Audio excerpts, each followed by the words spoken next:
TRE 1 हुआ, TRE 2 हुआ, तो उसमें किसी प्रकार का प्रश्न चिन्ह नहीं उठा। न उठने का मतलब ऐसा नहीं कि चोरी नहीं हुआ होगा, हो सकता है चोरी हुआ हो। पकड़ने के बाद ईयू, नॉर्मली एओयू जो है लास्ट में जाके, इकोनॉमिक ऑफेंस यूनिट लास्ट में जाके सारा का सारा छानबीन करती है सूचना के आधार पे। लेकिन इसमें पहले ही सूचना के आधार पे छानबीन हो गई। छानबीन के साथ उन्होंने सबूत भी पकड़ लिए, सबूत पकड़ के गिरफ्तार करके पटना भी लेते आए।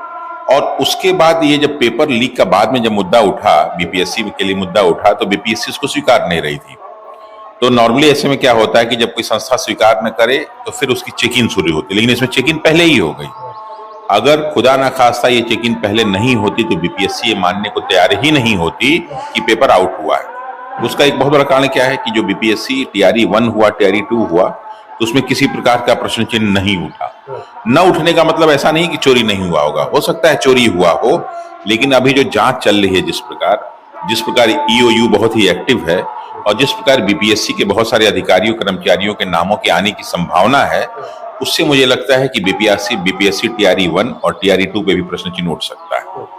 सर मतलब जैसे इन लोगों का जांच होगा, ये लोग कुछ बताते हैं, क्योंकि ये मामला इसलिए इतना तूल पकड़ लिया है क्योंकि जब प्रश्न बन जाता है तो उसमें एक बार कोडिंग होता है। अगर बार कोडिंग लग गया तो उससे मालूम चल जाता है कि इस विद्यालय से ही आउट हुआ है, तो उस विद्यालय तक का जांच होता है। या मालूम चल जाए कि यहाँ से आउट हुआ तो उस जिला भर का सेंटर रद्द किया जाता या उस जिला का जांच होता है। लेकिन यहाँ जो हुआ इसमें बार कोड लगने से पहले ही हो गया सर। देखिए, दरअसल क्या होता है ना कि जैसे अभी हम लोग कुछ दिन पहले गए थे बीपीएससी में, कार्यक्रम के दौरान हम लोग को बुलाया गया था, तो गए थे, तो वहाँ बातचीत हो रही थी। तो बातचीत में माननीय अतुल प्रसाद जी का एक तरफ से विदाई समारोह ही इस प्रकार था। तो मैं उसमें देख रहा था, सारे अधिकारी कर्मचारियों को देख रहा था, तो मुझे लग रहा था कहीं ना कहीं कुछ शंका सुबह लग रहा था। तो इसलिए कुछ लोगों ने एक प्रश्न उठाया माननीय अतुल प्रसाद जी से कि सर जब तक आप हैं तब तक तो चलिए मान लीजिए ईमानदारी से काम हो गया। क्योंकि मुझे उस समय भी जो है जानकारी ये मिलती थी कि बहुत सारे ऐसे कर्मचारी अधिकारी जिनकी संलिप्तता हो सकती थी, जिन पे किसी प्रकार का शक सुबह था, जो सूचना उनको मिलती थी उस आधार पर उन अधिकारियों का वो कार्य बदल दिया करते थे।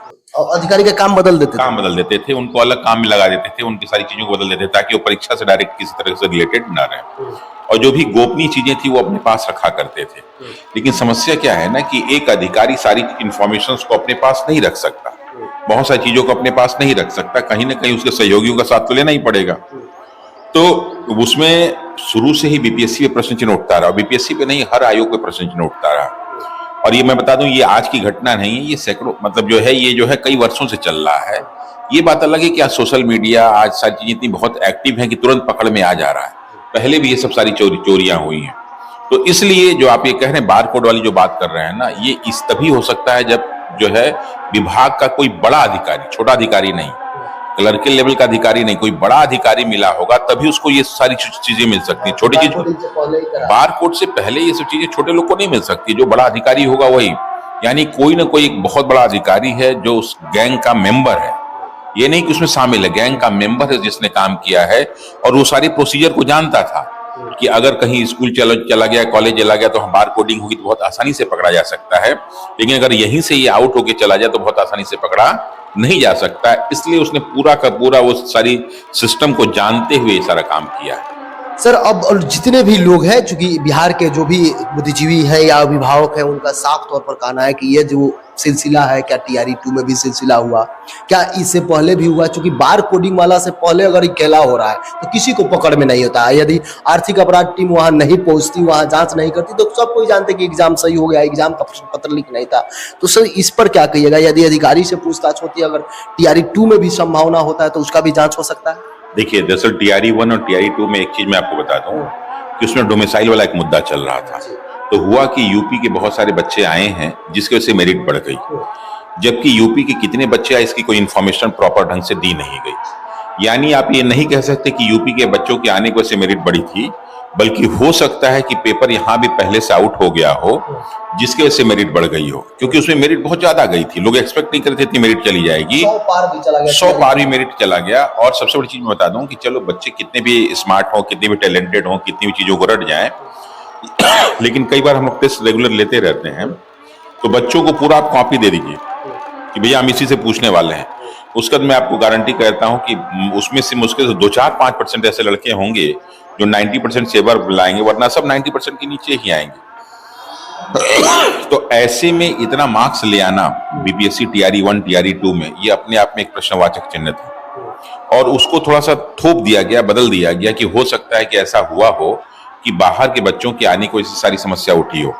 लेकिन मुझे नहीं लगता, मुझे लगता है कि उस पे भी जो है एक बार कहीं ना कहीं प्रश्न चिन्ह उठ सकता है, जरूर उठेगा। जांच भी हो सकता है। देखिए, अभी जब सूचनाएं मिलेंगी ना, 2-4 जब अधिकारियों को, बड़े बड़े अधिकारियों को पकड़ा जाएगा, तो पकड़ने के बाद बहुत सारी जो है सूचनाएं हो सकता है उनसे निकले, तो निकलने में बीपीएससी टीआरई 1 टीआरई 2 भी आ जाए, ये हो सकता है। सर, जो ज्वाइन कर लिए हैं, क्या उनके साथ भी समस्या हो सकता है? अगर जांच में पकड़े गए कि फर्जी है, जांच में पकड़ा गया कि क्वेश्चन आउट है, तो सब कैंसिल हो सकता है या कुछ समस्या हो सकता है या नहीं हो सकता है? क्या क्या हो सकता है? नहीं, बिल्कुल हो सकता है। अभी कुछ दिन पहले राजस्थान का ही शायद एक केस है, जहां तक मुझे जानकारी है, कि वहां सब इंस्पेक्टर नौकरी कर रहे थे सब, और बाद में मालूम चला कि ये सब फर्जी तरीके से हुए हैं। सबको जो है ट्रेनिंग के दौरान जो है काम करते हुए पकड़ के लेके आया गया। तो ऐसा नहीं, अगर आप अपराधी हैं, आपने गलत तरीके से किसी चीज को हासिल किया है, तो क्यों ना उनके खिलाफ कार्रवाई हो सकती है, बिल्कुल खिलाफ कार्रवाई हो सकती है। बहुत लोग ऐसे होंगे जो मेरिट से गए होंगे, उनको भी नुकसान होगा। नहीं, मेरिट से जो गए उनको नुकसान नहीं होगा, उनको नुकसान नहीं होगा। लेकिन देखिए, सबसे बड़ी चीज कहते हैं कि जो है गेहूं के साथ साथ घुन भी पिसता है। तो कई बार ऐसा होता है कि बड़ों के साथ साथ छोटे भी पिस जाते हैं, सही के साथ गलत भी हो जाता है, गलत के साथ सही भी हो जाता है। तो 2-4% तो ऐसी होने की संभावना बिल्कुल हो सकती है। अब टीआरई 3 जो एग्जाम होगा, री एग्जाम होगा, उसमें तो अब कोई संभावना नहीं है। जिस तरीका से जांच चल रहा है, शायद वहां एक परिंदा भी पर नहीं मार सकता है, जिस प्रकार से इस बार लग रहा है। तो टीआरई 3 वाले या अब टीआरई 4 में विलंब होगा, क्योंकि सर जब तक जांच नहीं होगा, इनका एग्जाम नहीं होगा, वैकेंसी जो हो, क्या कहिएगा उन लोगों को? कैसे पेपर देखे? एक एक चैप्टर से लोकतंत्र से कितना दे दिया गया, मॉडर्न से कैसे दे दिया गया, एक एक चैप्टर से बहुत मैक्सिमम प्रश्न पूछा गया। तो अब कैसे पढ़ना चाहिए? कोई चैप्टर छोड़ना नहीं चाहिए? देखिए, सबसे बड़ी चीज मैंने कई बार बच्चों को कहा है कि बच्चे क्या करते हैं, मैंने 90% बच्चों को मैं देखता हूं कि जब कोई टीचर क्वेश्चन आंसर करा रहा होता है ना, तो बच्चे उसको बैठ के यूट्यूब पे टिक मार रहे होते हैं। टीचर क्वेश्चन सॉल्व कराया, उसका आंसर बताया, लड़के अपना आंसर लिख रहे हैं, और वो सोचते हैं कि इसके माध्यम से हम सेलेक्ट हो जाएंगे। जबकि मैंने बहुत सारे टीचरों को देखा है कि वो पुराने रिपीटेड क्वेश्चंस को, जो रेलवे में आए हैं, जो एसएससी में आए हैं, उन्हीं को कराता है। उसमें आपको नए प्रश्न नहीं मिलते। लेकिन जब बच्चा एग्जामिनेशन हॉल में जाता है, तो उसको एकदम नए प्रकार के प्रश्न मिलते हैं। तो ऐसे में तो आपका सारा मेहनत बेकार हो गया। दूसरी चीज क्या है कि जब आप YouTube पे इस प्रकार के प्रश्न देखते हैं, सॉल्व करते हैं, तो आप ऐसा क्यों सोचते हैं कि सिर्फ आप ही देख रहे हैं? जो पेपर बनाने वाला वो भी तो देख रहा है। वो 1-2 बार देख लेगा तो उसको इस बात का अंदाजा लग जाएगा कि ये टीचर क्या पढ़ा रहा है। और जो कोचिंग पॉपुलर हैं, जो फेमस है कोचिंग, ये सब जो है ना, इस तरह के डिपार्टमेंट के रडार पे रहते हैं। कुछ पॉपुलर किताबें हैं, वो इन सब के रडार पे रहती हैं। तो बुला के सामने रख दिया जाता है कि देख भाई, इस किताब से कुछ नहीं आना चाहिए, इस कोचिंग के मटेरियल से कुछ नहीं आना चाहिए, अब तुमको जो क्वेश्चन बनाना है बनाओ। तो ऐसे कंडीशन में क्या होता है कि भाई कोर्स तो नहीं बदल सकते, लेकिन क्वेश्चन तो बदल सकते हैं। तो वो क्या करते हैं कि ये कोई बहुत मुश्किल काम नहीं है। अगर 10 स्पेशलिस्ट हर टॉपिक के बैठ जाएंगे ना, तो दिन भर में एकदम नए नए क्वेश्चन 100 बन सकते हैं।